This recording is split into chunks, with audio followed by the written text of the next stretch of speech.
మీరు ఎప్పుడైనా ఆలోచించారా మన ఇండియాలో hundreds of languages, thousands of costs, different types of religious ఇన్ని ఉన్నా సరేనా మన ఇండియా మొత్తం ఒకే రూల్ ఫాలో అవుతుంది.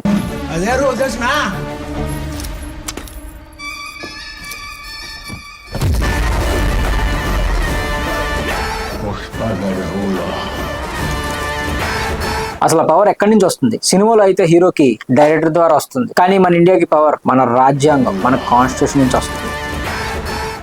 Hey guys, welcome back to ATC all topics concern and నేను అజయ్. సో గైస్, ప్రీవియస్ గా నేను చెప్పినట్లే కాన్స్టిట్యూషన్ మీద ఇంకా పై వీడియోస్ చేద్దాం అనుకుంటున్నాను. సో గైస్, కీప్ సపోర్టింగ్ మీ. ఇంకా మంచి కంటెంట్లు మీ ముందు తీసుకురావడానికి ట్రై చేస్తా, బట్ అందరిలానే మాట్లాడదా నేనైతే రావట్లేదు. మీకు తెలియని కొన్ని విషయాలు కూడా చెప్దాం అనుకుంటున్నా ఈ వీడియోలో. స్కిప్ చేయకుండా ఫస్ట్ నుంచి లాస్ట్ వరకు చూడండి. సో మీ అందరికి అంటే మీరు చదువుకున్నప్పటి నుంచి ఇప్పటి వరకు మీరు ఏదైతే మిస్ అయ్యారో అవన్నీ ఒకసారి మళ్ళీ రీక్యాప్ చేస్తా మీకు. సో ప్లీజ్ కింద కనిపిస్తున్న సబ్స్క్రైబ్ బటన్ సబ్స్క్రైబ్ చేసుకోండి. Like, share and subscribe to channel. వీడియోలోకి వెళ్ళిపోదాం. అసలు మన కాన్స్టిట్యూషన్ కి పునాది ఎక్కడ మొదలైందో మీకు ఏమైనా ఐడియా ఉందా? అది గవర్నమెంట్ ఆఫ్ ఇండియా యాక్ట్ 1935. చిన్నగా చెప్పాలంటే ఇది బ్రిటిష్ వాళ్ళు తీసుకొచ్చిన ఒక పెద్ద చట్టం. మన రాజ్యాంగంలో ఆల్మోస్ట్ 60% కంటెంట్ దీని నుంచే కన్స్యూమ్ చేసుకున్నారు.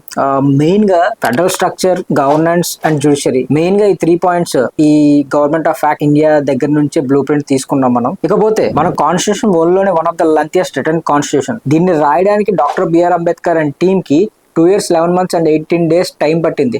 అప్పట్లోనే దీనికోసం దగ్గర 64 lakhs అయితే ఖర్చు చేయడం జరిగింది. ఇంతమంది ప్రజల భవిష్యత్తు ఒకే దగ్గర తీసుకొచ్చిన మహా గ్రంథం ఇది. ఇది చాలా మందికి తెలియని విషయం. మన కాన్స్టిట్యూషన్ ని ఎవరు టైప్ చేయలేదు, ప్రింట్ కూడా చేయలేదు. దీనిని ప్రేమ్ బిహారీ నారాయణ్ అనే ఒక వ్యక్తి తన అందమైన కర్సివ్ హ్యాండ్ రైటింగ్ తో రాశారు. ఇంకో విషయం ఏంటంటే ఆయన ఒక్క రూపాయి కూడా తీసుకోలేదు, కానీ ఒక కండిషన్ పెట్టారు. ఏంటంటే ప్రతి పేజీలో ఆయన నేమ్ ఉండాలి, అంతేకాకుండా ఆయన తాతగారు పేరు అనేది లాస్ట్ పేజీలో ఖచ్చితంగా ఉండాలని చెప్పేసి మెన్షన్ చేశారు. మన కాన్స్టిట్యూషన్ కాపీ కంటే ఒక గ్రేట్ కలెక్షన్ అని చెప్పొచ్చు, లేదా గ్రేట్ మాస్టర్ పీస్ అని చెప్పొచ్చు. ఎందుకంటే మన లీడర్స్ 60 countries కాన్స్టిట్యూషన్ చదివి మన ఇండియాకి ఏది సూట్ అవుతుందో, బెస్ట్ ఫ్యూచర్స్ ఏంటి అని సెలెక్ట్ చేసుకున్నారు. యుఎస్ఏ నుండి ఫండమెంటల్ రైట్స్ ని తీసుకున్నారు, ప్రాథమిక హక్కుల్ని. బ్రిటన్ నుండి పార్లమెంటరీ సిస్టమ్ ని, అదే సింగిల్ సిటిజన్షిప్ ని. ఐర్లాండ్ నుండి డైరెక్టివ్ ప్రిన్సిపల్స్ ని. ఫ్రాన్స్ నుండి లిబర్టీ, ఈక్వాలిటీ అండ్ ఫ్రాటర్నిటీ అనే 3 అంశాలను తీసుకున్నారు. రష్యా నుండి ఫండమెంటల్ డ్యూటీస్ ని తీసుకున్నారు. జర్మనీ నుండి ఎమర్జెన్సీ పవర్ ని తీసుకున్నారు. డాక్టర్ బిఆర్ అంబేద్కర్ అన్నట్లు ప్రపంచంలోని అన్ని మంచి విషయాలని మన కంట్రీ కోసం అడాప్ట్ చేసుకోవడం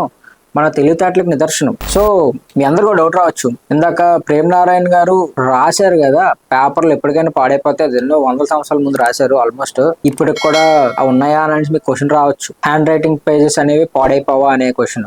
అయితే అప్పట్లో గవర్నమెంట్ అనేది ఏం చేసింది దీనికోసం చెప్తా కొంచెం మీకు. న్యూఢిల్లీలో ఉన్న పార్లమెంట్ లైబ్రరీలో హీలియం గ్యాస్ నింపిన ఒక స్పెషల్ గ్లాస్ లో ఈ original English and Hindi copies ని భద్రపరిచారు. అది మన దేశ చరిత్రని ఎన్ని సంవత్సరాలైనా ఎన్నోగాలైనా సరే భద్రపరిచే ఒక టైం క్యాప్చర్ లాంటిది, అదే హీలియం బాక్స్.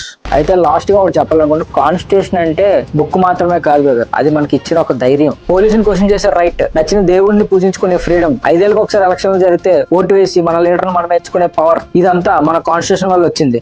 అంబేద్కర్ గారు ఒక మాట గుర్తు చేసుకున్నాం, కాన్స్టిట్యూషన్ ఎంత గొప్పదైనా సరేనా అది ఇంప్లిమెంట్ చేసే వాళ్ళు చెడ్డవాళ్ళు అయితే అది కూడా చెడ్డగానే పనిచేస్తుంది. సో యాజ్ అ సిటిజన్ గా మన రూల్స్ తెలుసుకోవడం చాలా ఇంపార్టెంట్. యాజ్ అన్ ఇండియన్ గా మన రూల్స్ మనం తెలుసుకుందాం, పాటిద్దాం. ఎవరైనా పాటించకపోతే వాళ్ళకి తెలియపడదాం.